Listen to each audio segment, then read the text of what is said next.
Halo guys, selamat pagi semua sipu-sipu. Kembali lagi bersama saya di channel Nol Strike.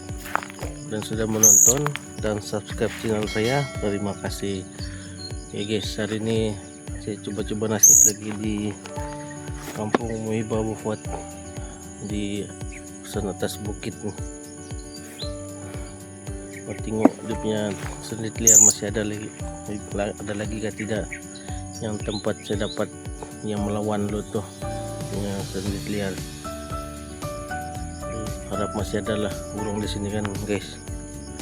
Oke, saksi review lo pikat yang saya bawa hari ini. Oke guys, yang saya bawa pikatnya si garang. Tahu dia beli tapau pada hari ini. Cuma ini lagi saya bawa.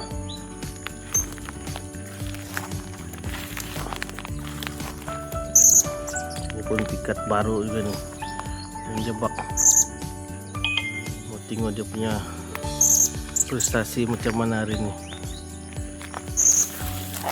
Ini lagi guys, Rio main pulut satu batang pakai pulut hari ini dia.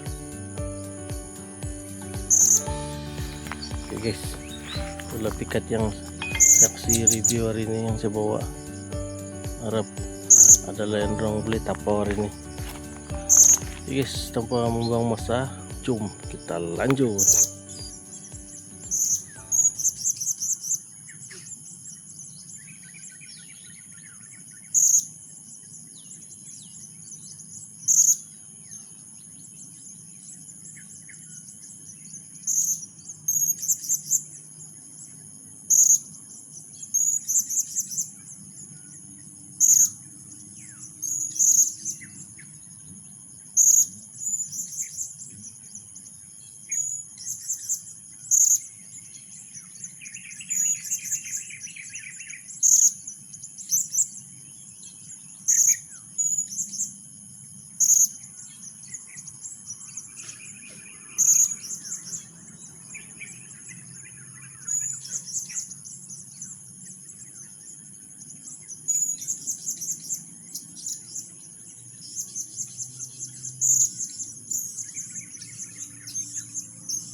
Guys, hari ini kita tapau awal guys. Mari kita tengok dekat-dekat.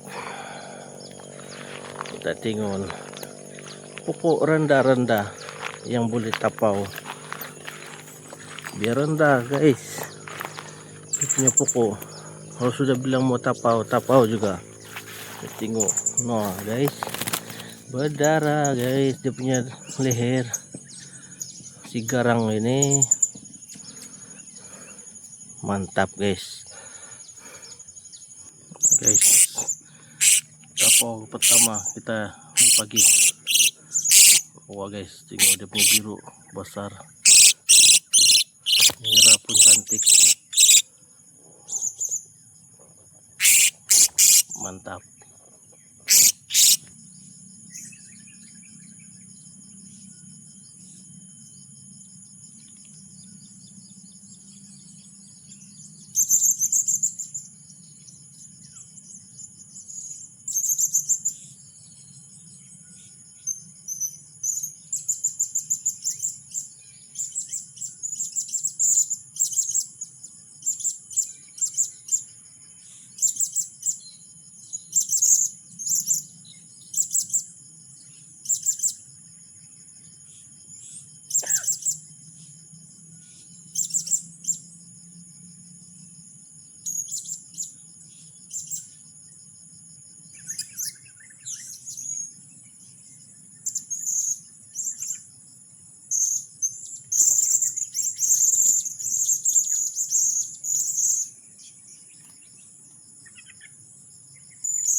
Oke guys, mungkin sampai sini aja video kita. Sekarang pun sudah jam 8.30, matahari pun makin panas sudah.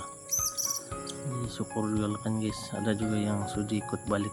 Satu ekor hari ini dapat merah dada, cantik tuh dia punya sejenis liar guys.